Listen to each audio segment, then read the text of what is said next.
What's going on, everyone? Welcome into the Week 6 final read here. This is our second Best Bets show of the week on Forward Progress, where we hit every single game on the board using our hammer system for picks, triple hammer, double hammer, single hammer. We're very glad you tune in every week to hear our opinions. Of course, quick reminder, as always, before every show, it's Thursday, 5 p.m. There's some injury reports coming out, but these markets are pretty efficient. Limits are up. People have been firing all week. A lot of the stuff has been accounted for. That's not an excuse. It's just context that you should take into account when you are listening to us. Quick ask, if you enjoy this show, if it helps you in any way, if you like to fade us, if you find it entertaining, whatever it may be, take 2 seconds, smash that like button down below, and share the show out so that others can find it. Of course, if you're in the chat along over the course of the show. We like to incorporate as much as possible. We do see everything in real time. Cards are loaded. Hammers are ready. We will get into it with Austin Mock here from The Athletic joining me today. We will have Judah Fortgang joining us, momentarily. He's just finding a nice spot to sit down, quiet spot where he can record. Suuma, you might have seen him on the Tuesday show. It's going to be mix and match the next couple weeks because of schedule. Austin, good to see you again. We were getting our asses kicked by the Tuesday crew. Were you originally the Tuesday crew? I'm trying to remember how we started to be. It was original Thursday. I filled in for Judah a couple weeks ago. We're mixing and matching a lot. Yeah, so I think the original Thursday was me, you, and Suuma. And to combined, another winning week last week for us. That's a couple in a row, 5 and 4. Bigger plays tended to win last week, which was nice. Our 3 losses came on single hammers, which were, our half unit plays. But this show's ROI is pretty through the roof right now, which is great. Both yourself, Suuma, very high in the green.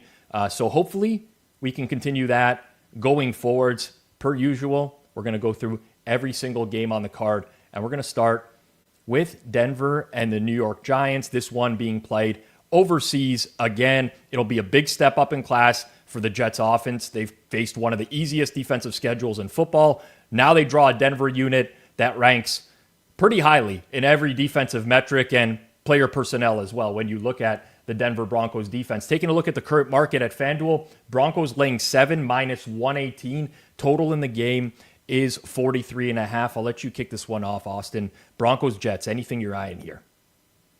Yeah, I don't know if I'm in love with laying the 7, but I definitely lean towards Denver here. Nothing the Jets do excites me. The defense has been horrific. On top of the fact that you mentioned the easy schedule that the offense has faced. This is just not the matchup that I think that they're gonna thrive in. Denver, Bo Nix, I don't think he's in that top tier or upper tier of quarterbacks, but I think when he's facing bad defenses combined with Sean Payton's scheme and play calling and everything, they can move the ball. But yeah, this Jets defense offense going up against this Broncos defense. I mean, Nick Bonino's been on a tear. He's been absolutely destroying every huge game last week against the Eagles. So yeah, I lean Denver here. They're I think they're like a decent teaser leg, although the games in Europe are a little. I don't know if I want to tease too much into those with the variants, but yeah, I lean Denver here. I can't get behind the Jets. Yeah, it's a pretty big gap between the two teams considering this is being played on a neutral. I do think it's warranted. I could not bet the Jets at this price. Justin Fields is, he's getting sacked quite a bit behind a pretty leaky offensive line. You look at what Denver does. They lead the league in pressure rate. They don't even need to blitz to get home, which is a huge plus for them. You have Pat Surtain likely taking Garrett Wilson out of the game, who's the Jets' only consistent target through the passing game. And you really wonder, at least I do, how do the Jets move the ball? At times we've seen the Jets move the ball this year. They've ended up turning it over on the opposite side of the field whenever that's happened as well. Then conversely, it's like the exact opposite for the Broncos, where they protect Nix really, really well. Second best pressure rate allowed in the league, and they're utilizing a lot of quick game efficiency. You look at where the Jets are struggling, short passes, motion, these are things that the Broncos are utilizing really well this year. So I don't know, it just seems like a tough spot. Honestly, I do think Denver is going to score quite a bit in this game, and I originally had some thoughts to playing the over, but as I think about it more and more, this could just be a game where Denver's D front really overwhelms the Jets O-line. Yeah, that's the big one for me. Is I don't know. I didn't think the Jets' offensive line was very good at the beginning of the year. It hasn't been good so far this year, and this Denver defensive line is put up an argument for the best in the league, which isn't surprising. We knew they were going to be a great unit coming into the year, but the level that Benito has got to is, you're talking about one of the best pass rushers in the league right now. So that's a tough matchup for the Jets.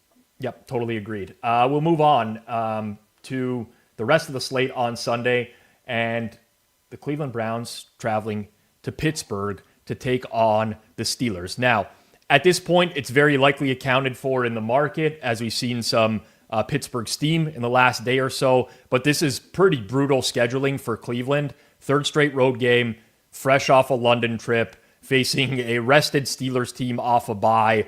This has never happened before. Now, the Browns chose this, not exactly the scheduling spot, but they chose not to have a bye after their European trip, which they're entitled to, and we're seeing more and more teams do it. But you couple that in with the Steelers, who use the bye to potentially get some defensive reinforcements in Joey Porter Jr. and Alex Highsmith. And to me, I've not been impressed, Austin, with the Steelers' defense this year. That's always been like their calling card, the bread and butter. You know that they're going to force some turnovers. They're going to be stingy. I don't think they're going to be an elite defense, but I think you're going to see them get back to being a force as they start to get players healthy. Yeah, I saw a stat that TJ Watt leads the league in amount of times he's been chipped off the edge this year by like 20, which is obviously that goes into their defense hasn't been great to start the year. But if you bring Highsmith back in, it really kind of makes it tougher to do that.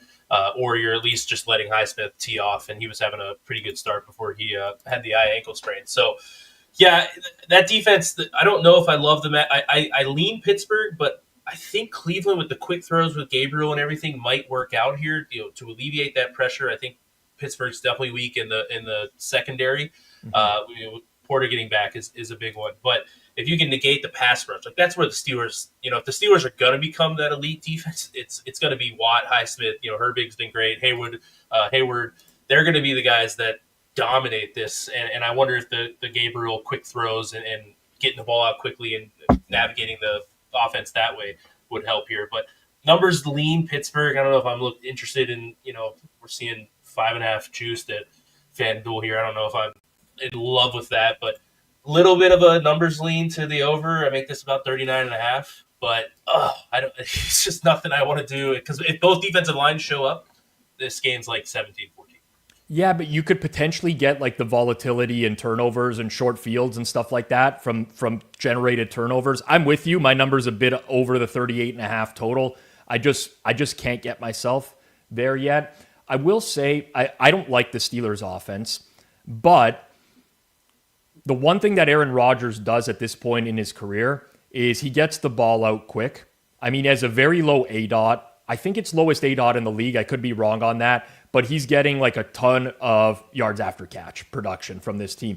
And that to me is a recipe to help neutralize Cleveland's pass rush, right? That's kind of the way that you want to beat this team. And then you mix in a double move every now and there. You throw a corner on an island one-on-one with DK Metcalf and he burns you. And I could see a path to Pittsburgh being able to score in this game. I really can. Like Cleveland, they're at their best when they are rushing the quarterback and they're able to get after them and the quarterback's taking 5-7 step drops. You force him to be mobile a little bit. But the one thing that Pittsburgh's done this year is they get the ball out of his hands quickly, and I feel like that's going to be an advantage for them against this Browns defense. Yeah, the Steelers offense is interesting. Like, I know they've had some explosive plays, but I don't know if how likely is the yards after catch, going to be there. I'm thinking of the long touchdown pass to Metcalf 2 weeks ago, but I think it's smart. Like you don't want Rodgers. We've seen the last couple of years. You don't want him standing back there. He's not as mobile as he was either. So like, at least, Arthur Smith's playing I think that's probably the best way to maximize the offense. But yeah, against these good pass rushes, that is the recipe. Kind of similar. I could see it both ways, both sides of the ball in this one. Trying to get the ball out quickly. The average time to throw would be interesting to see in this one. Yeah, the difference for me is if Cleveland goes with that route, Pittsburgh plays a lot of man coverage, and getting Porter back is probably going to increase the amount of man coverage that they're going to play.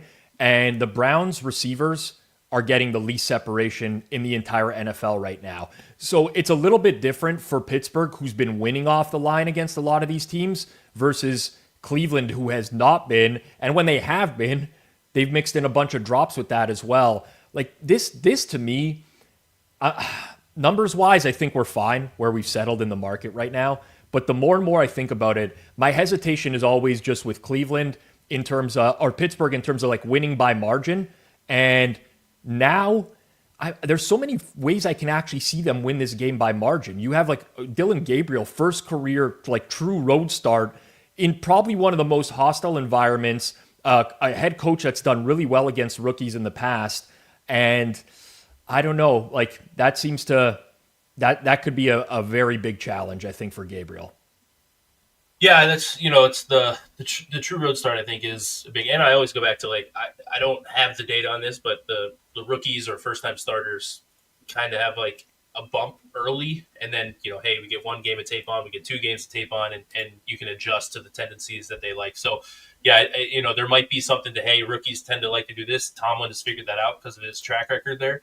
But, yeah, like I said, lean over at Pittsburgh, which is not – when's the last time a Browns-Steelers game you're leaning over?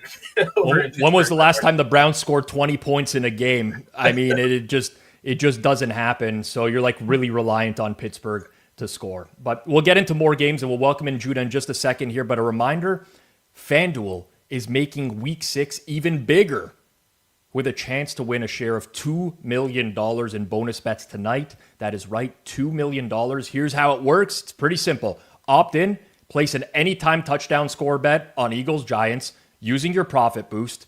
If the player you picked scores either the first or the last touchdown of the game, you'll earn a share of $2 million in bonus bets, $1 million for each touchdown. It's just one more reason to bet the NFL on FanDuel. So whether you've got a feeling about that opening drive or you're banking on a clutch finish, now is the time to get in the game. Visit FanDuel.com/forwardprogress to download the app today and get started. FanDuel is an official sportsbook partner of the NFL. You must be 21 plus and present in select states. For Kansas in affiliation with Kansas Star Casino, 19 plus physically located in Ontario, or 18 plus and present in Kentucky or Wyoming or DC. Opt-in required. Must apply profit boost token on select market. Prize pool to be split equally amongst all eligible participants who made the correct first or last TD pick. Bonus issued as non-withdrawable bonus bets, which expire 21 days after receipt. Restrictions apply.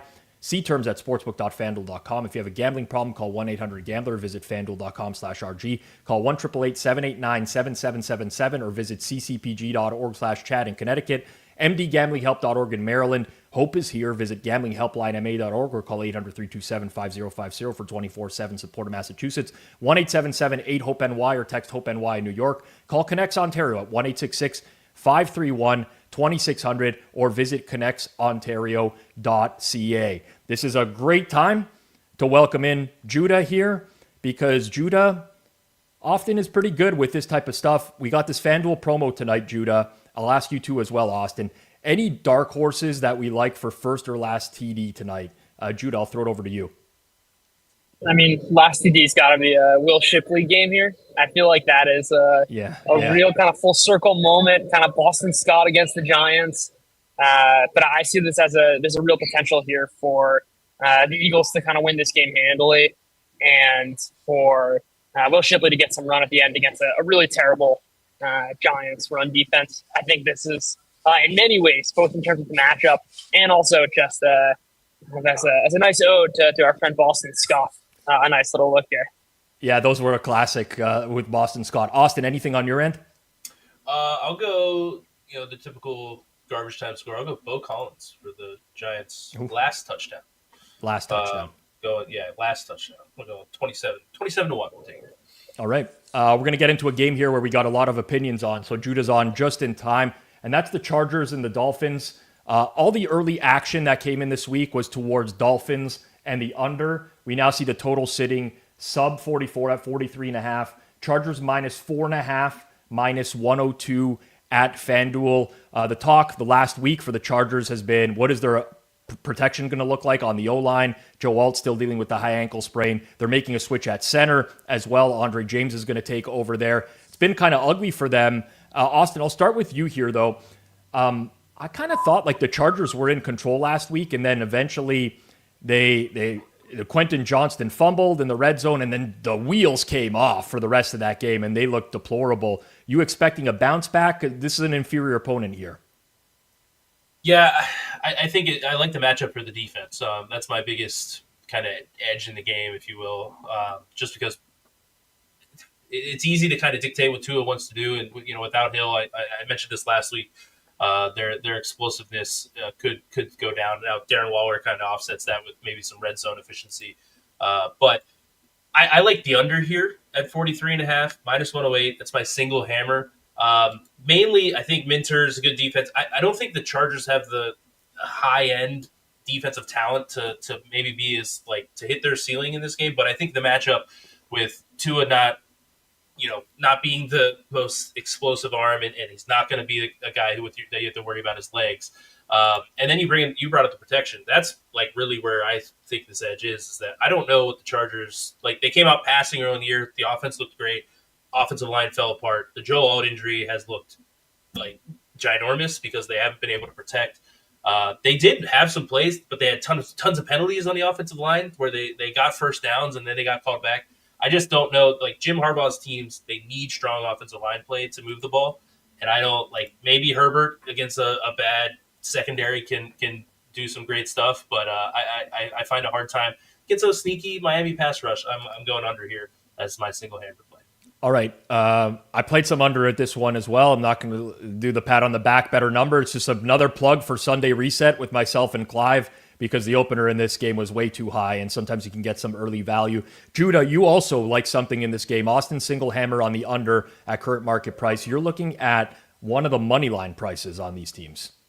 Yeah, it's the Miami money line. I mean, I think I echo a lot of what, Austin, you just said about the issues in protection. And I mean, I think that is somewhat unaccounted for still in the market. And even though Miami's pass rush has been pretty terrible, I mean, it started from a really, really bad spot the first couple weeks. It has kind of improved. And this is a Chargers team that I think is really handcuffed. But you couple that with the fact that Omari and Hampton has been getting some decent run here. And they're down to their third string running backs here. I mean, there'll probably be some split between Vidal and Hassan Haskins.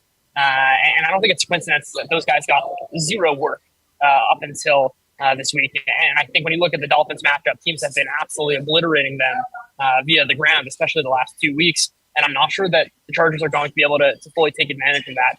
And on the flip side, for the Dolphins offense, so much of kind of where they've gone wrong is in the inability to protect.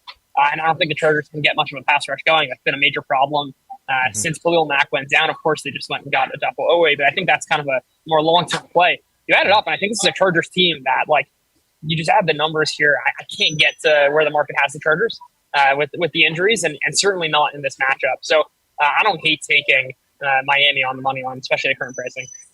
All right, we're going double hammer for Judah on Miami money line. Plus 160 right now is the current market price. You'll recall he's hit a big price. I think it was on Dallas Alts. Was it last week or 2 weeks ago? Either way, you like to go against the grain on some of these, and you are going with the Miami Dolphins. I don't have much going on here myself. Jim Harbaugh needs to find some red zone answers for this team at some point. I mean, 39% TD rate inside the 20.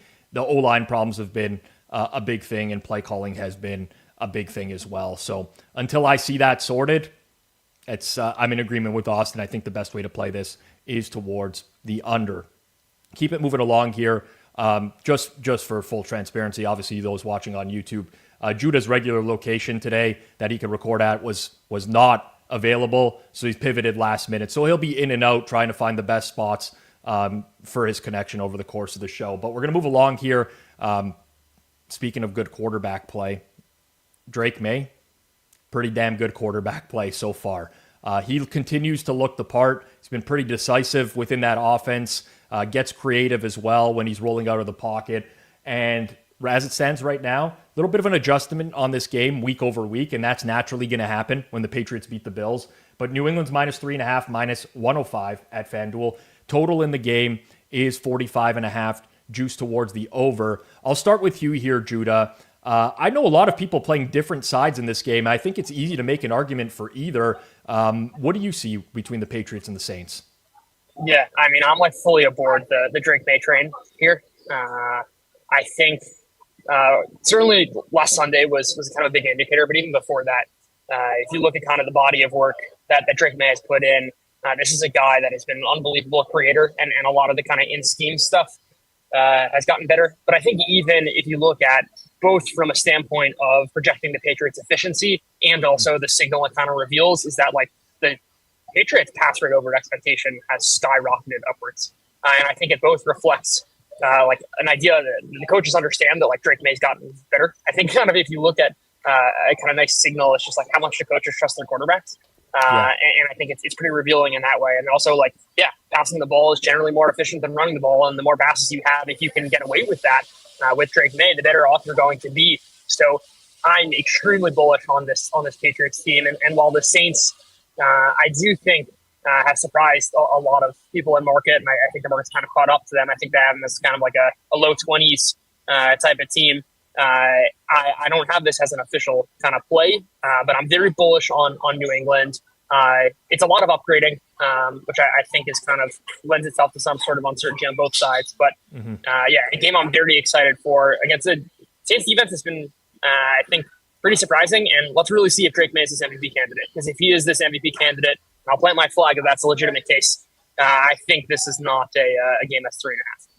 Yeah, so I agree with a lot of what you said. I think the big thing for me is the Saints are really struggling to generate pressure right now. And you're right, the Patriots have upped their passing, especially on early downs, which was really surprising when I looked in the past few weeks. And frankly, if the Saints are not going to get a pass rush going, that's going to be a real problem. I have a pretty strong lean to the over in this game. My only concern is you're betting two of the three teams in the league that have the lowest explosive play rate on offense in the Saints and Patriots right now. And that's really not conducive to an over because you could potentially get long drives that stall and settle in field goals. You kind of need big plays for that. So lean over in this game. That's pretty much my only look, Austin. Yeah, this is a tough one. I mean, even like Rattlers looked a little bit better too. So there's some uncertainty of, I think, the old data on Rattler might even be a little bit, not useful in this. So to a lesser extent, I'm not trying to compare him to Drake May. I want to make that make that obvious. But I think one of the other thing that I think is interesting is the return of Christian Gonzalez last week. How much can that help the Patriots defense that was pretty poor through the first couple weeks of the season? I am kind of neutral. If anything, I'd probably lean towards the Saints, which is terrifying, but that's probably because I'm not adjusting enough for May yet because we're still in such a small sample for this new version of him. So just a game that I'm happy to sit back, and I am rooting for Drake May because I think he's very fun to watch. So I am hoping that Judah's MVP case, although I don't know if I'm okay with the Patriots having another great quarterback. They had enough of that. But I'll be this will be a fun one to watch. Jump back in here quickly, Judah. Yeah, the other thing in this game, I think, and to your point, Rob, on the total, is that like New Orleans wants to run the football a lot, and Mike Vrabel defenses for a long time have been kind of tilted towards stopping the run, and like this year is kind of the same. I think they're seventh in rush EPA and a lot of those other factors. Like the Patriots, I think, can get into a pretty favorable game state pretty quickly if New Orleans kind of insists on running the ball into the Patriots' strong run defense front. I think in that case, like the strength of the Patriots defense, which I have to say, like, it's also possible this defense is getting better and certainly played their best game by a lot against Buffalo. And you don't want, I don't think, to be Spencer Rattler in this situation and obvious passing downs. So maybe another angle to consider, another matchup is like, I think if you're betting on New Orleans, you're also kind of betting on them having the advantage either via like explosive pass plays to King Rashid Shaheed like they had last week, or you're betting on them having kind of more success on the ground. Yeah, Barmore and Milton Williams have been very good on the defensive line. It should be noted just for Christian Gonzalez was limited today, and he wasn't yesterday. So that's something to keep an eye on for the Patriots moving forward. That would be enough to get me to click the over on that particular game if it's bad news tomorrow. Shifting gears here, I'm pretty excited for this one as well. Matchup of like, I guess a couple of surprise teams. I'm not saying that nobody pegged these teams as being good this year, but they're better than expected in the Seattle Seahawks going on the road to take on the Jacksonville Jaguars. Current market at FanDuel is Jags -1.5, -102. They're very small favorites on the money line, -112. This total's seen a lot of action towards the over, presumably because of a lot of injuries on the defensive side of the ball for Seattle, as we're now at 47.5. I'll lead this off here, guys. Had I had more information on this game and potentially Friday injury reports, maybe would have gone heavier on Seattle. I do like Seattle on the money line, minus 104 right now, and I'm going to use that as my single hammer play. Again, there's just too much uncertainty with the amount of injuries on defense with DeMarcus Lawrence, Devin Witherspoon, Reek Woolen, Julian Love, Ernest Jones. That's 5 starters on defense. It is my gut that at least DeMarcus Lawrence will play, potentially Devin Witherspoon as well. Again, I'm just guessing at this point based off of beat reporters, but I think that's enough that I'm comfortable giving out the play here at this point. And Seattle is running really, really good play action this year under Clint Kubiak. They balance heavy sets and play action. And you look at Jacksonville's linebackers, this was very apparent, especially against Kansas City. They are really cheating to stop the run in a lot of these instances as well. I think this is a team that could get burned by all that play action. And then you look defensively at what Seattle's doing, tons of too high looks. And I think Trevor Lawrence is still too inconsistent to methodically drive his team down the field over and over. I think Seattle will give them stuff underneath, similar to what they did with Tampa. Trevor Lawrence ain't Baker Mayfield, in my opinion. Too many mistakes. And ultimately, I like the Seahawks in this game. Again, I wish I had a little bit more clarity, Austin, on what this injury situation is going to be like, but give me the Seahawks single hammer.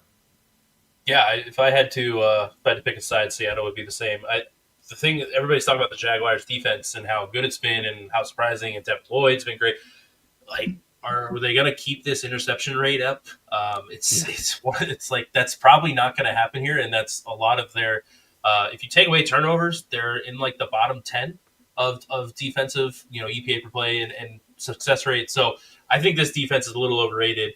I bet the Seahawks last week. I also bet the Jaguars last week. So showing a little bit of value towards Seattle, I agree. But the defensive backfield injuries are a little bit tough. But this is basically, I think I'm fading the Jaguars defense with all the fortunate turnovers that they've had so far. Yeah. Judah, your thoughts? Yeah.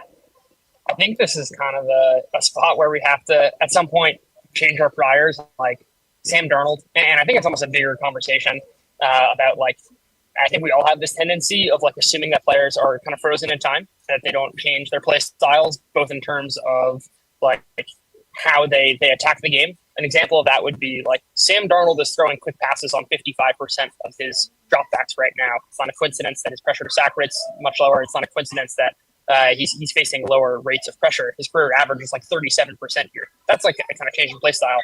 At another point, it's just like Sam Darnold is a completely different quarterback facing pressure. I mean, it's like you see it on the eye test, and it's showing up in the data. And especially like, do you believe that or not? And at this point, I don't see why you wouldn't. At least in terms of like your own eyes can see it. Sure, it's possible it's random, but we also have like Sam Darnold seeing ghosts and like clearly being uncomfortable in the pocket.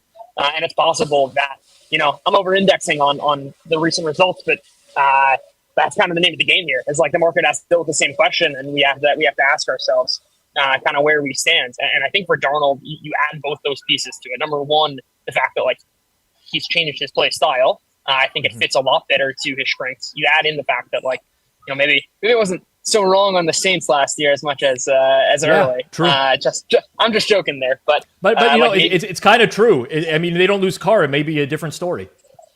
Sure, like the entire offensive line got hurt last year, but like you're seeing like they are putting the so to speak easy buttons, right? The play action you mentioned, and like Sam Darnold started to a different quarterback, and why in this matchup? I don't think Jacksonville. They've got a high EPA per play, but as also mentioned, like how long is the turnover differential going to be so heavy in your favor? And I would also lean Seattle, but I think kind of just like looking broader at the game, like it's time to have the Sam Darnold conversation, and it's time to have the conversation, about quarterbacks in general and how we evaluate them both intra-season and also kind of from their previous careers. Yep. All right, we'll move it along here. Colts, speaking of teams that we didn't really expect this year to be in the position that they're in, they have looked very good, especially on the offensive side of the ball. They're hosting the Arizona Cardinals, coming off of one of the biggest disaster, like blown games that we've seen in the history of the NFL. Current market at FanDuel's Colts -7.5, -105, total 46.5. Kyler Murray did not practice again today. That is concerning going forward. Jacoby Brissett is the backup there. I mean, the Cardinals offense has just been, I think of like looking around the league's units that I don't expect to see where they're at right now. The Cardinals offense would be one of them for sure. You just look across the board at some of the metrics. DVOA 25th. They cannot run the ball, and now they're down to third and fourth string running back. Dead last success rate. Rush EPA per attempt 21st. Even EPA per dropback in the lower half of the league. And now potentially without Kyler Murray this week. Now, I can't believe I'm going to say this, but I mean, if there is some sort of market reaction at some point to Murray being out, I think Brissett is very serviceable as a backup. I'd have to monitor the rest of the injuries on the Cardinals, especially at cornerback. But I could see myself talking myself into a Cardinals play here. I don't know, Judah, what you think about that. I know that the Colts are lethal, but like we're getting into a price range now where like the Colts are being priced as a very good football team. Yeah, no, I'm exactly there with you. And like I was kind of in the Colts trail in the last couple of weeks, but I think we've kind of hit the reaction point from the other side. I don't know if I can get there with Jacoby Brissett. I think like a lot of that was a Kevin Stefanski. Like he had a good top 10 year, and like I do not trust this Arizona coaching staff. And like they don't have great talent. Like Marvin Harrison, I think is a serviceable wide receiver. He's not an elite player. He's certainly not an elite separator. And they're kind of limited without like.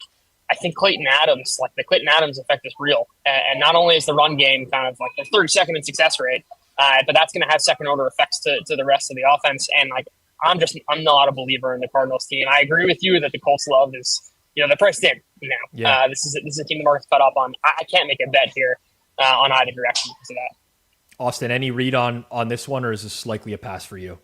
Yeah, the thing that kind of, because I'm in the same boat, I don't know if I can get to laying this price because Brissett is still pretty solid. The Cardinals are not giving up a ton of pressure, which makes me feel better about Brissett when you're going from like a guy like Murray who can scramble a ton to Brissett who's not going to be doing as much of that. So that is one benefit. But similar to what Judah said about Sam Darnold, like Daniel Jones and the priors, it's just like what they're doing. He's not taking sacks, even though he's getting pressured a decent bit. And it's worrisome because they're hitting on passing and rushing. So that's the concern. Definitely, you mentioned the Cardinals cornerbacks, but that's if it's Cardinals or nothing here, which just absolutely terrifies me because the Colts have been they're hitting everything. Like it's every game. It's both through the air and on the ground, play action, whatever you need. Like it seems like he's not getting sacked, so there's not the negative plays either. It's pretty fun to watch. But yeah, Cardinals are nothing. The Colts have scored on 65% of their drives, which is the highest rate in the league at this point this year. For those who are watching on YouTube, you'll often see data in the form of graphics. Those are provided by FTN. I have personally been an FTN sub for a long time. In my opinion, they have some of the best data that's available out there. It's very easy to find and navigate as well. How do quarterbacks fare against man coverage versus zone? What do team pressure rates look like? How about when they blitz versus when they don't? All that stuff and more is available. If you're interested, FTN has a Stats Pro and Stats GOAT packages. You can head over to ftnfantasy.com to learn more, and you can use code HAMMER10 at checkout for 10% off. You can also click the link down in the description below, ftnfantasy.com. HAMMER10 is the code. All right, let's move it on here. We're going to get to our first triple hammer play of the week. We have the Rams at the Ravens. Rams laying 7.5 minus 105, total 44.5. We don't have much more clarity on who's going to play for Baltimore. Other than that, it's extremely unlikely Lamar Jackson will play. Kyle Hamilton is practicing. Of note as well, this is one of the only games this week which could potentially see some inclement weather. There is rain in the forecast. There are expected gusts of 20 to 25 miles an hour. But Judah, we'll start with you here. Triple hammer, who's it going to be and why? Yeah, I mean, I think you kind of led it perfectly. Like, this is a tricky game in many dimensions, but, like, you just look at the state of the Ravens roster right now, and, like, I'm baking in some injuries here, but I think the Rams are just in a completely different class. And, like, it was all over Houston last week once the injury report became clear. Like, the Ravens are a shell of themselves right now, even with Kyle Hamilton back. It doesn't look like Marlon Humphrey's practicing. I'm assuming he's out. There's nothing in the cornerback room. They have no pass rush. We're starting Cooper Rush at quarterback. The running game is not the same. You don't just get to kind of implement the running game with Lamar Jackson as though Cooper Rush is running the offense. You got to completely revamp how you're playing. Cooper Rush got to get rid of the ball super quick. They don't have the quick separators on the outside other than Zay Flowers. And I see this as a spot where the Rams pass rush, if Cooper Rush is forced to hold on to the ball, is going to get to the Ravens. We'll see if Ronnie Stanley's healthy. Even if he is healthy, he's been terrible this year. Probably likely battling through this injury. And look at the Rams and against man coverage right now, I think the Devontae Adams spot here is going to come huge. But good luck kind of guarding Nakua and Adams with what's left of the Ravens secondary here. I'm not going to, especially considering the state of the Rams offense and their ability to put up points. I'm more than happy to lay at 7.5 here.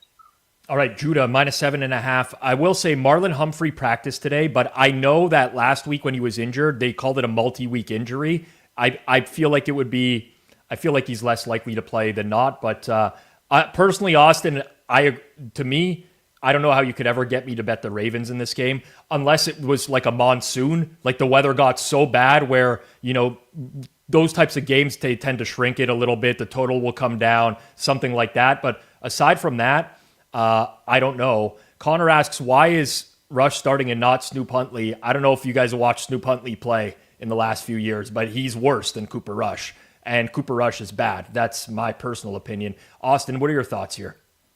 Yeah, I think Snoop Huntley had that was the playoff game against the Bengals, right? Yeah, that Pro Bowl year. We'll always remember the Snoop Huntley Pro Bowl. Right. So I feel like we're remembering that a little bit too fondly. But yeah, I don't I question where, I think Baltimore you could argue that they were probably worse than we expected coming into the year. And because the running game hasn't been there, even with Lamar, Derrick Henry was not having success running the ball. So there was, I think, offensive line issues there, whether it was Stanley playing through injury or whatnot. But I think the offensive line has been worse. The defense is they've been a weird unit. They haven't spent on the defensive line as much as other teams. And maybe that's starting to catch up to them. And then all of a sudden it's oh, hey, our defensive backfield's not quite there or banged up. I don't this team. I think in the current state is one of the worst teams in football. And I don't really think that's debatable. So I'm in the same, but I don't know what number I would need, but everything has gone wrong for the Ravens. And I don't think going up against this prolific passing attack with Nakua and Adams is the spot to stay within the number here. So yeah. I'd love for some more Ravens late steam this week. I'll tell you that. If the sevens pop up, I cannot click the Rams soon enough. Switching gears here, it's me versus Eric Eager, a former colleague of all of ours, next week as the Cowboys are taking on the Carolina Panthers.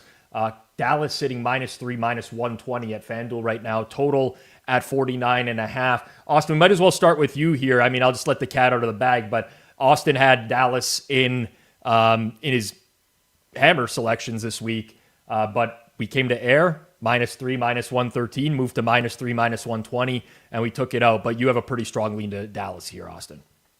Yeah, I like Dallas at -3. The offense is it's just clicking everywhere. The run we mentioned the Cardinals' offensive rushing attack is 32nd success rate. The Cowboys' offense has rushing offense has exploded. And this was a team that you kind of expected. That was the question. Hey, what's the running game going to look like? There's no running back and everything. Bring over offense coordinator, everything changes, and now it's hey, this is one of the best rushing attacks in the league. Carolina's defense is just not good. And I think that's going to be the kind of the floor here is okay, Dallas is going to be able to move the ball. And as much as I was high on Carolina coming into the year, and this is kind of that prior conversation again, the first half of, Bryce Young got benched last year. Second half was pretty good. I don't think we've seen that even against that game, the surprise win against Atlanta. I don't think we've seen that offense. And it looks like they have a pretty good wide receiver in Ted McMillan. It's just not there. And the efficiency, I know Dallas's defense is not good, but they have been generating some pressure. So maybe they're kind of starting to figure some things out. But yeah, I lean now with Dallas, but yeah, if you can get a good price on them, I think the Cowboys can cover this number. So I lean opposite, and I'm a hater of my own team somehow now. People are messaging me how do you keep saying I mean, if the Cowboys injury report this week, now listen, many of these players will play, but it is the longest injury report I've seen in forever. Like, just looking at it now, Miles Sanders, CeeDee Lamb, Tyler Guyton, Tyler Smith, Tyler Booker, James Houston, Jadeveon Clowney, Marshawn Nealand, Jack Sanborn, Deron Bland, Trayvon Diggs, Donovan Wilson, Kevontae Turpin, all show up on the injury report yesterday. Injury report there. Well, exactly. It's almost like a Patriots fake injury report from back in the day. Carolina cleared Jatavian Sanders today. Chow Smith-Wade is back. Like, Carolina's pretty clean. And it's really hard for me to look at a game where one team is that beat up versus another that's fully healthy. And I understand what we saw from Dallas last week, man. They surprised me. They look really good offensively without 4 offensive linemen. Like, look, these numbers are nuts for a team that's had this many injuries on offense. They're getting the running game going, most importantly, which has really made things open up for Dak Prescott, as they have the first-ranked rush success rate in the league at 50.4%. But Judah, like, I don't know. I cannot buy into the team. For some reason, I just cannot overcome this hurdle of so many players missing on offense. I mean, that's a very fair point, and there's reason to do that. And like, the Cowboys also like got into a very favorable game state very, very quickly, and like indexing on one game is a choice because, as you said, this entire team is hurt, and like these are still NFL players. And like, look, the Carolina run defense has been great so far this season. I don't think I'm ready to crown them as like an elite run defense, and I'm sure the Cowboys can still win this matchup, but like that is real as well. And on the flip side of the ball, I'll just like Bryce Young just like can't win against zone coverage. This is we're going on multiple years of this. He's like bottom 4, and he's good against man. And he's like bottom 4, and the Cowboys play more zone coverage than anyone else. It also kind of, I think, limits some of the early season like big play issues they've had. And I think this is a Cowboys defense that's probably a little bit better than what we saw. But yeah, as you said, I can't get past the Cowboys offense, and I don't think it's fair to say, they scored 37 points and dominated the Jets last week, therefore that will continue this week. So it's a stay away for me as well. Yeah, I don't know that Bryce Young needs to win against zone defense when the Rico Dowdle revenge game is in effect and he runs for 250 yards against the Cowboys defense. That might not be a thing. I'm just saying that in jest, but I actually fully expect it as a Cowboys fan. This is just the way that we are bred over the years. Shifting gears here. Ugly game in the AFC, but we talk about all of them. It's been all Tennessee money this week. Early numbers in market were 6. It's been bet down to 4.5 at FanDuel. Total 41.5. Austin, I almost convinced myself to click Las Vegas multiple times this week. There's like a 3.5 out there at a sharp book right now. And I'm like, but I'm digging deeper into Tennessee and they stink. Like we know that they're bad. They should have been blown out by the Cardinals last week, but they somehow win. But I'm looking at the offensive pressure stuff. And at the beginning of the year, Tennessee was dealing with O-line injuries. They've become more succinct. Cam Ward is taking less sacks. He's getting pressured less and less. Outside of Max Crosby, nobody on the Raiders can get home right now. I'm starting to talk myself into just like staying off of this game altogether just for that particular reason. I'm not sure what you see here, Austin. Yeah, I have the same exact thoughts here. I lean the Raiders. The Titans are just they find a way to lose games. I know they won last week, but like the story, I guess he's now 4-19 or whatever he is, Brad Callahan. And I think the first half record is much better, so they always like falter late and whatever it is. But yeah, the Raiders, it's just not a great matchup for them. I don't like you mentioned, they protect the Titans can get after the quarterback as well, and Geno is not good under pressure at all. Like if you want to have success in the Raiders and you're backing them, make sure it's against a team that cannot get after the quarterback. So just from a trench play, when you're both sides of the ball, I'm not sure if you have an advantage. It's hard for me to get behind you here. So yeah, if that trend is Cam Ward not taking the sacks, I don't think the offense is going to turn into something an average unit or anything like that. But it might not be the horrific one to start the years. But yeah, same boat. And the one thing, like the Bowers injury, blows my mind. Like the fact that he got hurt, it was non-contact week 1, and they were like, yeah, he's good, and he wasn't the same. Offense has been broken. That's one thing I just might be with you and ignore this game for the rest of the week. Yeah, it turns out that Dome Geno is not really a thing when he has no offensive line and no weapon. Dome Gino was a thing of the past, Judah. It seems this year this offense is just very broken right now. Yeah, I mean, like, I think it's, again, kind of to our conversation with Sam Darnold earlier, like, it's possible that Geno Smith is just not the same quarterback. And you know, you can look at the stylistic stuff, and that kind of bears out in the data. But, yeah, I'm kind of fully there in terms of Vegas taking a step back, Geno Smith taking a step back. His weapons are also just bad. I mean, like, look, I love Trey Tucker more than anyone else, but, like, that's not who you want at wide receiver 2 or as your second option. And, like, he's got nothing on the offensive line. Tennessee's defensive line doesn't scare me. I mean, they're, like, 25th in pressure rate by my count, a little bit higher in the quick pressure rate, but, like, Vegas can't block either. So it kind of doesn't matter so much. I'm not backing either side. I think Cam Ward right now has not shown any ability really at all. I mean, like, even the garbage time was lucky. It was, you know, this is very different outside of, like, one Calvin Ridley pass. So I cannot back either side here. Ugly game. Just don't want to sniff it. Yep, totally get it. We'll move to a more interesting game here in the NFC. As the 49ers go out on the road after the big win on Thursday Night Football last week to take on Baker Mayfield. Everyone's talking MVP for Baker Mayfield right now. Bucks -3, -105 at home. Total is 47.5. I go back and forth on this game in my head, Judah, quite a bit. I look at the number. It feels like a good San Fran bet with Bucks needing to win by margin by 4. They play a lot of close games. I think Mac Jones can function in Shanahan's structure, even without playmakers. We saw that against the Rams. But then I look on the other side of the ball. Nick Bosa out. Their pressure rate has plummeted without him. They lose a couple other defensive linemen this week. And I'm starting to just maybe this isn't necessarily the spot to back Mac Jones again. I also didn't love the Rams in-game adjustments against him as well. They just gave him everything underneath, and I think Todd Bowles might be a little bit smarter about that going forwards. Curious if you have thoughts here, Judah. Yeah, I mean, I think the Niners certainly performed well above expectation in the game against the Rams, but I think the Rams lost that game a little more than the Niners did. And to your point, the pass defense was a travesty, and I think that the Bucs can kind of take advantage of that. On the other side of the ball, I think there are two assumptions here. Number one, I'm not sure Mac Jones is playing in this game. And if he is playing, I do not think he's going to be fully healthy. He's hurt. And let's see kind of what the injury report bears there. They're just going to feed him some more bananas on the sideline like last week, Judah. He's just going to eat some bananas and get back out there. Yeah. Magical powers. I mean, as a Torontonian, to quote a great Minoru Kawasaki interview, that's really all you need. But I think the also other piece here is that, like, Tampa Bay has been generating a ton of pressure, and Mac Jones not exactly great against that sort of disruption pressure that the Rams did not generate. But Tampa Bay right now is second in the NFL, so I don't think San Francisco is going to have as easy a time. Again, granted.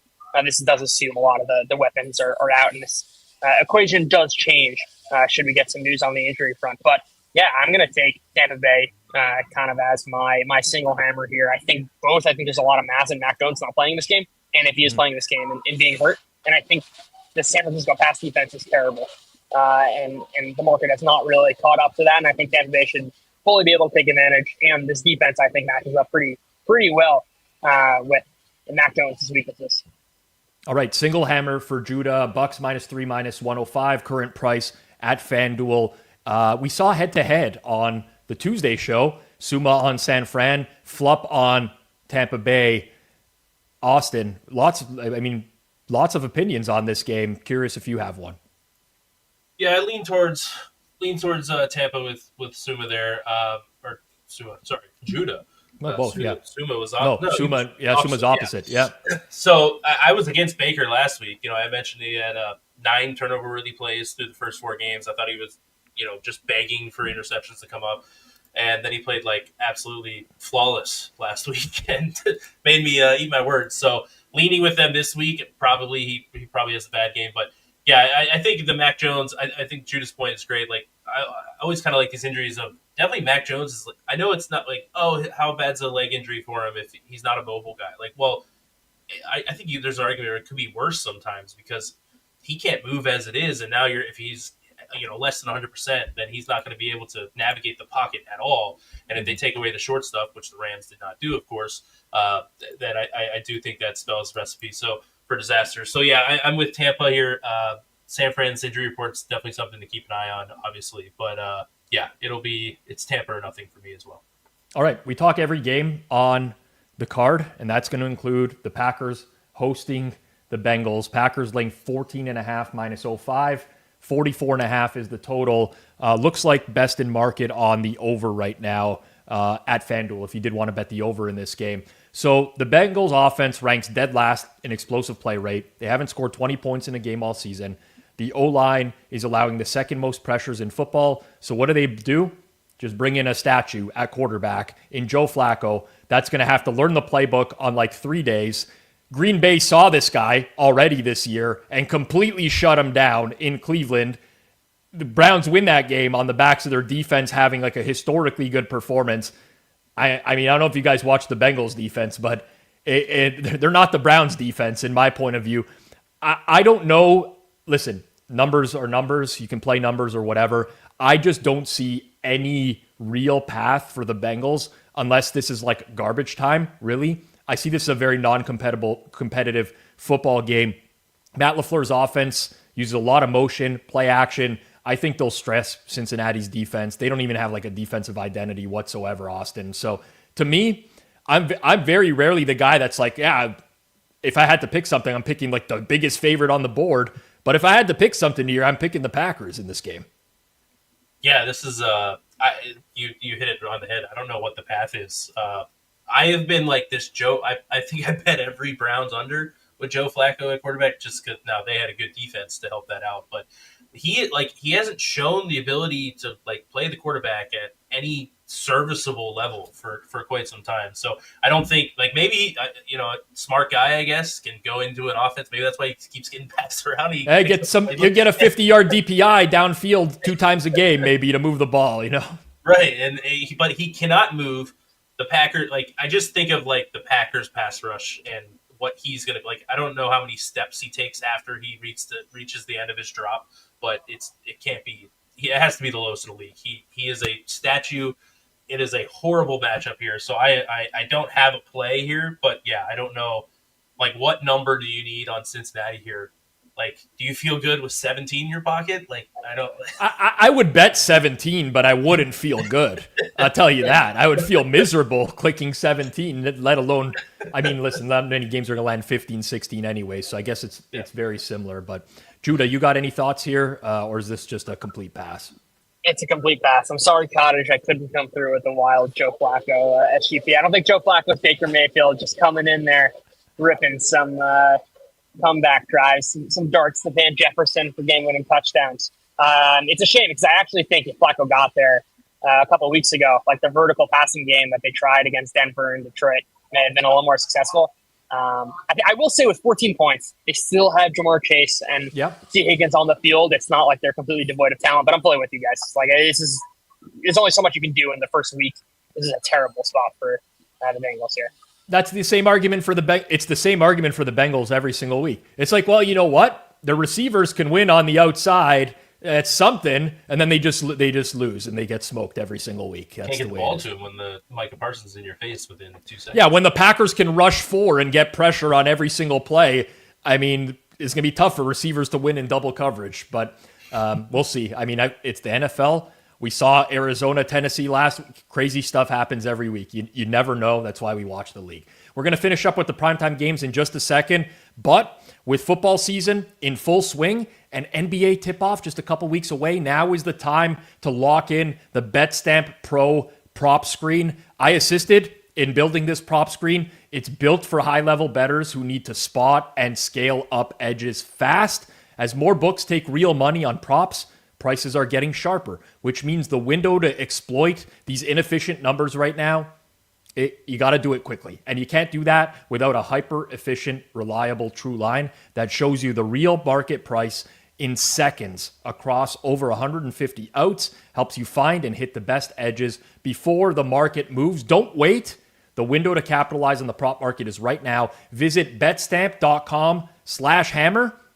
or scan the QR code that you see on the screen. You can apply for a demo. Spots are limited ahead of the season. We don't sell this product to the masses because we want people to be able to actually get down on the edges. So don't wait. Scan that QR code or just visit betstamp.com/hammer and apply for a demo.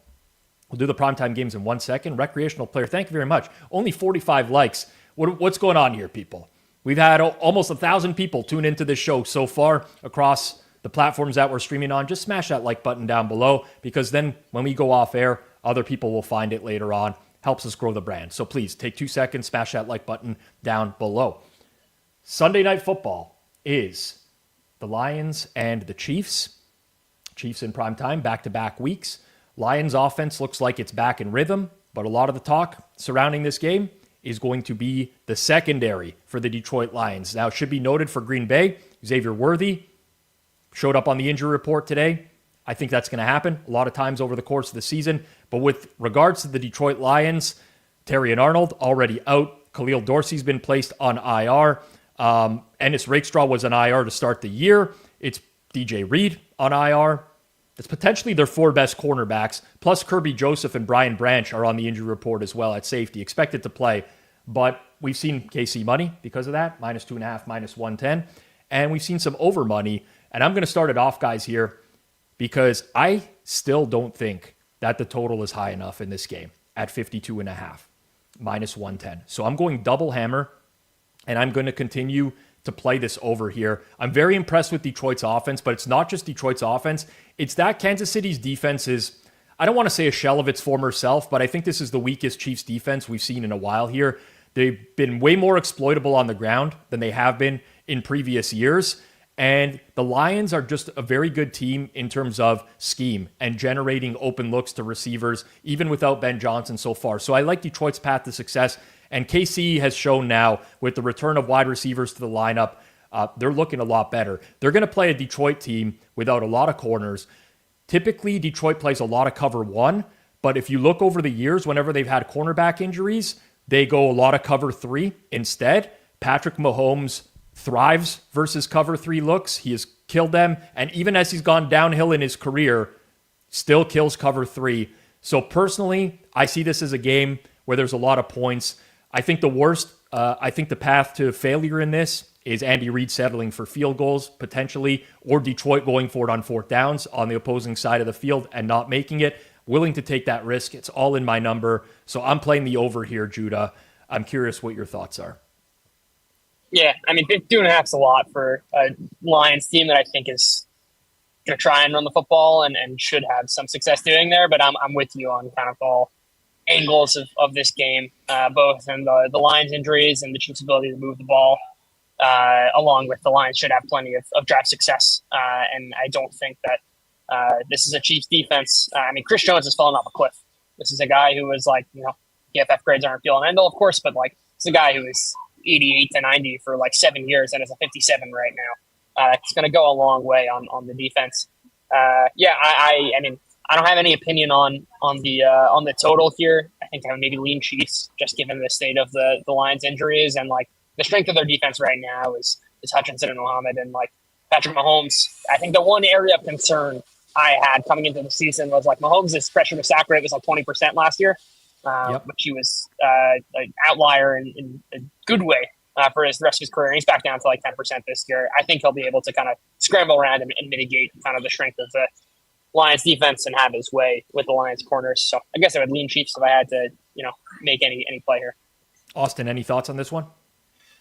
Yeah, I had some over earlier in the week. I don't know if I'm as high as you with the 52.5, but yeah, there's a lot of paths. Like the Chiefs' run defense is the concerning thing. Mm-hmm. Maybe you got to hope the Lions rip off some explosives with it, but they're, I think, second to last in EPA per rush. The Chiefs are, and bottom 5 in success rate as well. So, it'll be interesting. The big thing I think is kind of get Jared Goff. I know he gets a lot of flack, but like he's gonna have to hit some throws because why am I blanking on their defensive coordinator's name? Who's the Chiefs defensive coordinator? He's going to send a million blitzes. Spagnuolo. Yes, I was thinking Greg Schiano for some reason, but Spagnuolo. we'll be throwing some blitzes at him, and Goff has been good against the blitz, but it's one of those like you got to avoid those killer turnovers. So yeah, I lean a little bit towards the over, but I don't know if I'm comfortable at 52.5 here. Yeah, Ekshesh, we've agreed on a lot of stuff lately, but Amik Robertson, Rock Yassin, Avonte Maddox is not better than what the Lions previously were throwing out there at corner. I think Rock Yassin's pretty washed at this point. Listen, they're not terrible. It's not terrible options, but definitely 5, 6, and 7 on the depth chart for Detroit this week. Okay, keep it moving along here. We got double Monday Night Football. We'll start with Buffalo and Atlanta. I always get worried when there's agreement on games, and myself and Austin are going to agree on this game. Buffalo laying 4.5 minus 115 on the road. 49.5 is the total. Buffalo's offense stalled with turnovers last week. They get Atlanta coming off of their bye week and looking pretty healthy. Looks like AJ Terrell will be back for them this week as well. I'll let you lead here, Austin. Buffalo, Atlanta. You got your triple hammer. What's it going to be? Yeah, taking the Falcons plus 4.5, minus 105 here at FanDuel. The Bills, I've said this a couple times, like Matt Milano can only play 5 games a year. He had an injury last week. They've typically fallen off a pretty good amount on their defense in terms of efficiency when he's not on the field. And Oliver, status is up in the air. He was very good in the one game that he played this year, but even if he's back in, it's not too worrisome. Is he going to be on a snap count, whatever it is? I think that Atlanta is going to be able to move the ball. On top of that, the Bills have not been good against the run this year, and I think that's kind of what the Falcons are going to want to do. That helps Penix and his ability with throwing the ball downfield and everything. And Bijan should have a pretty big game with Milano out as there. So I think 4.5. It's just a big number. The Bills. I don't think the defense is there. This is on the off the bye. I know it gets kind of overrated a bit, but I think this is a pretty big number on the road for a team that I don't know if they have I don't know if the Bills' defense is average at this point. So, I'll take the 4.5 here with the Falcons. I'm going to do the same thing as my triple hammer. We don't converse before the show. This just happened to be the case, but Atlanta 4.5 minus 105. And listen, you bet against the Bills. Of course, at any point, you can get torched when doing that. You're going up against Josh Allen, and he has the ability to do that to anyone. But if we're going to look at Buffalo over the past few weeks, I mean, they play a Thursday night football game against Miami. Miami roars back in that game, is competitive. We don't see Miami competitive often. We have New Orleans go to Buffalo, where, Spencer Rattler has a wide open Brandon Cooks for a go-ahead touchdown in the fourth quarter of that game. Doesn't hit the throw, but they're there in the game. Then they lose as 7.5-point favorites at home to New England. I think Buffalo's overrated in market right now. The defense is getting shredded. They are very bad at defending outside runs, which is the Falcons pull a lot of that. And as long as I think Atlanta can keep the ball moving on the ground, which kind of everyone has shown that they can do against Buffalo, I think that they're very live in this game. Again, like I said, I know Buffalo is going to figure it out at some point. Last week, their offense was better than the final score indicated. Turnovers, some ugly stuff. But overall, I'm taking the 4.5 plus minus 105 in this particular game, Judah. Yeah, I think those are all fair points. I hear it, and my concern is just this is not too many points. And the Bills, Josh Allen is in a different world for Michael Penix right now. And I think we have to account for that. And yes, the Falcons' defense is somewhat improved. Yes, they're obviously a lot healthier. But the quarterback gap here is massive, which would be kind of my one pause. And maybe I think the market has this somewhat right, but definitely do not hate the angles you guys just outlined. All right. We got Bears and Commanders also on Monday Night Football. So we got the double this week. And I'll be live on air for both games starting 7 p.m. Eastern time on Monday.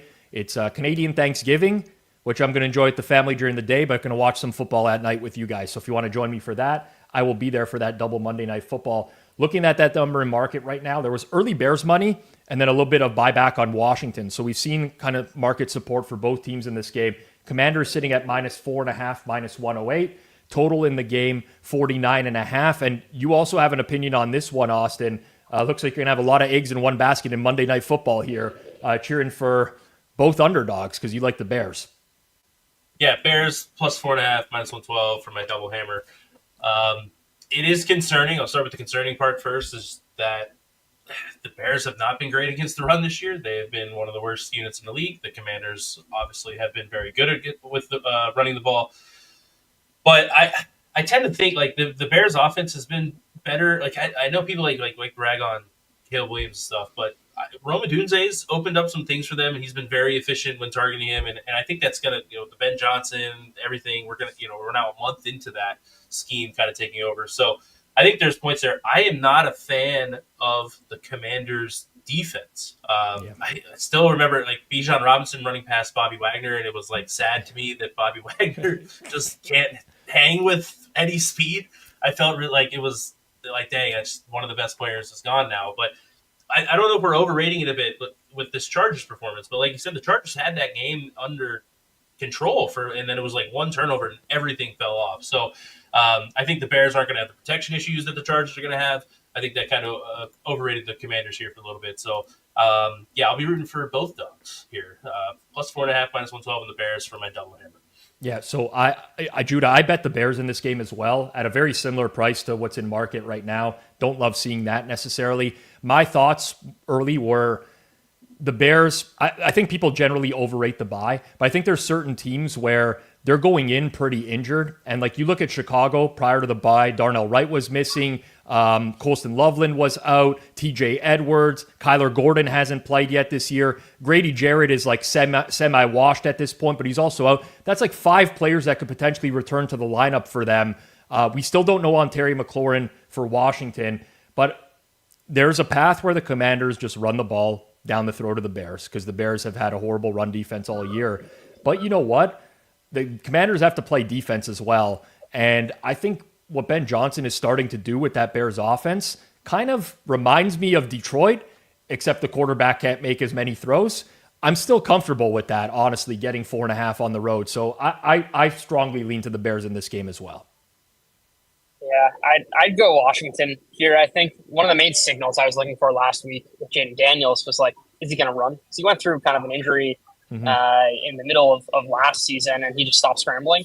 And lo and behold, he sets a career high in scramble rate, at least the scramble rates that I track, which include passes and sacks anytime the quarterback kind of breaks the process and begins the process of scrambling. And he was awesome. And he, I think, he had his best game, obviously, and I think it was somewhat of a signal of believing that the Daniels of last year is here to stay. And this is obviously a Chicago defense that's very vulnerable. On the flip side, I would just, for every Cowboys game, there's a Raiders game where, like, Washington has a terrible defense, and Caleb Williams fully took advantage against the Cowboys, and that was a disaster against the Raiders.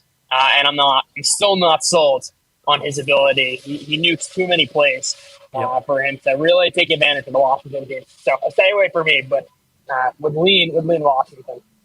All right. We're going to close it off here with Thursday Night Football tonight. Just a minute or two really quickly here now as the market is settled with Philly minus 7.5. Total's been bet down quite a bit. I know, Austin, both me and you have bet the total there. Now sitting at 40.5, juiced slightly towards the over at FanDuel. Seems like a good matchup for the Eagles. I know that the offense has struggled quite a bit. If they can get back to having some form of run efficiency, I think this is probably the game. The Giants have really struggled in run defense so far this year. And even if it's ugly for the Eagles, I just look at the Giants offense and it leaves a lot to be desired, quite frankly. Jackson Dart, I don't know about his ability to throw downfield at this point. He seems to be mostly legs. The Eagles may be able to get pressure just with their defensive line. We'll see if Jalen Carter ends up playing here. But I'm kind of fine with where the market is at right now, Judah. I mean, I think these are 7.5, 40.5. I don't really have a strong opinion at either of these numbers. No strong play here. I think we're a little bit overcorrecting how bad this Giants run defense is. I think even like they made some adjustments last week, had a pretty decent game against Kentrell Miller and Alvin Kamara, held those guys to like 70 rush yards on close to 20 attempts. Obviously, it's a different beast against the Eagles, but they haven't really gotten their offense. I think I can't back the Giants here either. Like Jackson Dart's been terrible. I mean, like he won his first game against the Chargers, but I think that was less a function of Jackson Dart and more a function of turnovers and some other positive variants. So I'm with you there. I think kind of both teams are maybe a little bit mispriced, and it's not a matchup that I have much interest in betting on. Austin, you get the last word here. Yeah, bet some under earlier in the week. If you're not wanting to get in at under 41, the Giants have been very good under Dart in their first drive, 2 touchdowns. I think they scored back-to-back touchdowns to start the game last week. So I don't know if that script is working with Dart, whatever, no adjustment yet. If the Giants score early, they've been pretty bad after the early round. So if you want to get in live, I think that's an angle. But I'm not a fan of Dart either. So. Yep, I played some Dart under 31.5, longest completion tonight. I don't know. We'll see. Football's football. You never know what you're going to get on some of these games. But Eagles-Giants tonight, we're live here on Forward Progress, 8 p.m. Eastern time for a live watch-along. That's G-Stack George, Alex Moretto, Takes by Jay, Jason Cooper. It's real-time reactions, live betting angles, prop sweats. If you haven't checked one of these out yet, I highly recommend that you do. Set a reminder. Join us on Forward Progress on YouTube later on tonight. Quick review of the picks that were locked in for today's show. And for myself, I'm going Atlanta plus 4.5, minus 105 as my triple hammer. Detroit KC over. I know it's steamed up a bunch. I still think that there's room there. And I played Seattle on the money line. Lots of uncertainty with their injury report. But as it stands right now, I like that price at minus 104. Judah is fading the Ravens again. Triple hammer on the Rams. Likes Miami on the money line against the LA Chargers and playing Tampa Bay minus 3, minus 105. Austin and me match on our triple hammer. He's got Atlanta as well. He's playing Chicago on the road at Washington and taking that Chargers Dolphins under. Thank you everyone in the chat for hanging with us today. Big thank you to my co-hosts Judah and Austin, to our producer Barbara Alberts for keeping the show tight behind the scenes. We are back tonight here on Forward Progress for Thursday Night Football. You will see me on Sunday, 11 a.m. Eastern time for Pizza Buffet. If you enjoyed the show, smash that like button. Drop a 1 in the chat on the way out the door. Hit subscribe, turn on notifications, all that jazz. Peace out, everyone. Good luck with your bets this week.